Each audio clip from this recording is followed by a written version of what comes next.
Hey parents, this is Nathan Porter. Just giving you a quick video here that's kind of intended to replace our back to school night, which would be in about a week or so. Just to give you some info and kind of some important things as we're heading into this school year. Quick intro, again, I'm Nathan Porter. I've taught here for 7 years now. In addition to teaching statistics, functions, and pre-calc, I also coach in the cross-country team and the track team. So there's just a little bit about me. That's enough. I kind of have just a list of stuff to go over. I'll kind of hit them, rapid fire here to not take too long, but kind of the stuff that, again, I think I would have gone over at back to school night. This is one video for all 3 classes because there's not a ton stuff that's really that much different between the 3 classes. Timeline wise, if you're looking for like content being posted and whatnot, really look for Thursday the 10th. The 8th and the 9th, that's a B day, and then an A day. That's kind of just getting to know kids a little bit, getting them used to kind of a new environment a little bit, and a slightly adjusted schedule, and getting to know who they are. Distance learners, I already sent out some stuff for them to kind of fill out and send back, so I can get some nice personal info on them to get to know them a little bit. But if you're really kind of keeping tabs on, hey, when are the lessons starting to show up? Thursday the 10th is when you're going to start to see stuff posted to Schoology. Calculators. That's kind of a new and different thing. I've always had a classroom set of graphing calculators. In all my classes, we've always used TI-84s. We can't do the day-to-day checkout thing in terms of having kids get them and then taking them back in. So last week, we kind of gathered our TI-84s, and they are down in the media center for checkout. And the intention there is that kids, if they needed access to one, they could get one for the entire semester or the entire school year. But if that's going to be your son or daughter, send them down there right away to get one.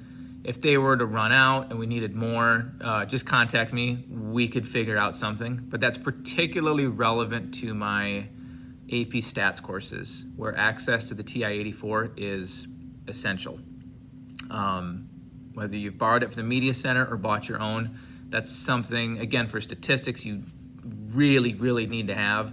Functions and pre-calc, a scientific calculator is fine. I mean, if you want to use the graphic one, that can be helpful and cut down some time on certain problems. But again, stats is the big one that you really got to look into that if you need access to one. Again, they're checked out of the media center this year, not through me. Little grading adjustment. In the past, our grading scales throughout the department have all been really similar. There's been a really strong premium on end of unit assessments. That category is like 90%, and then quizzes would be like 5, and homework would be like 5. It's going to change a little bit. In light of this hybrid setup, there'll be a decreased emphasis on end of unit exams. That weight is going to go from 90% down to 60.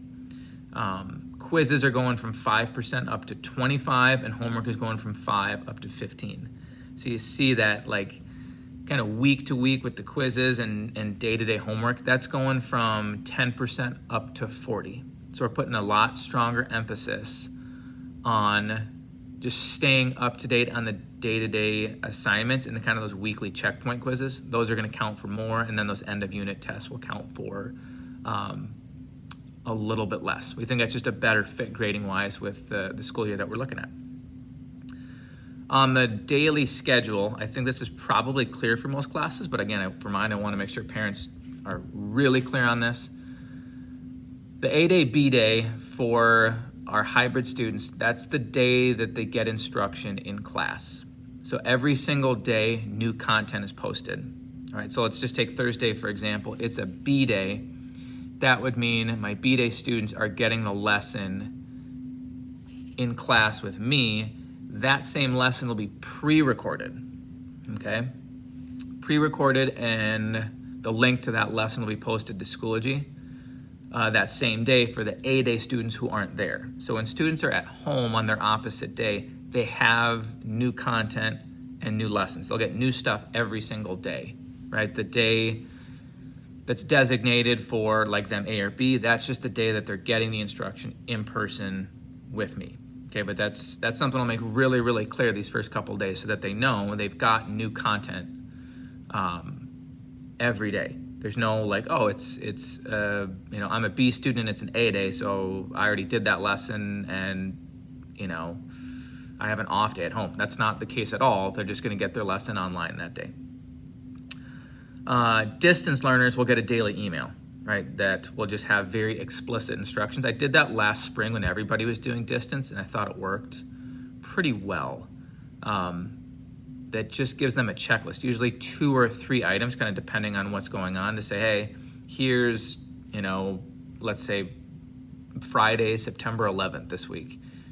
Here are the 2 things you should get done today, and that kind of thing. So regular hybrid learners won't, because we could talk through the weekly schedule in class. They won't get the daily email each morning. Again, the distance kids will. To wrap up, I guess the last big piece that I'm also going to make really clear to my students these first couple of days is we are going to have a great school year. COVID is not going to get in the way of that. Things are going to look different than they have in the past, and that's just fine. But my students are going to learn. They are going to do their best. I'm going to work extremely hard to make sure that they get the instruction that they need this year. And whatever challenges come our way due to the circumstances, that's just fine. We'll meet those challenges, but that's just kind of the mindset I'm coming into this year is I feel like I have to give that to my students, right? Because they've already been through a lot from last spring, and there's still more challenges ahead this school year, but students and parents alike, I want to know, I want them to know that this is going to be a great school year just like any other, okay? Thanks for tuning in. If you have other questions, obviously just let me know.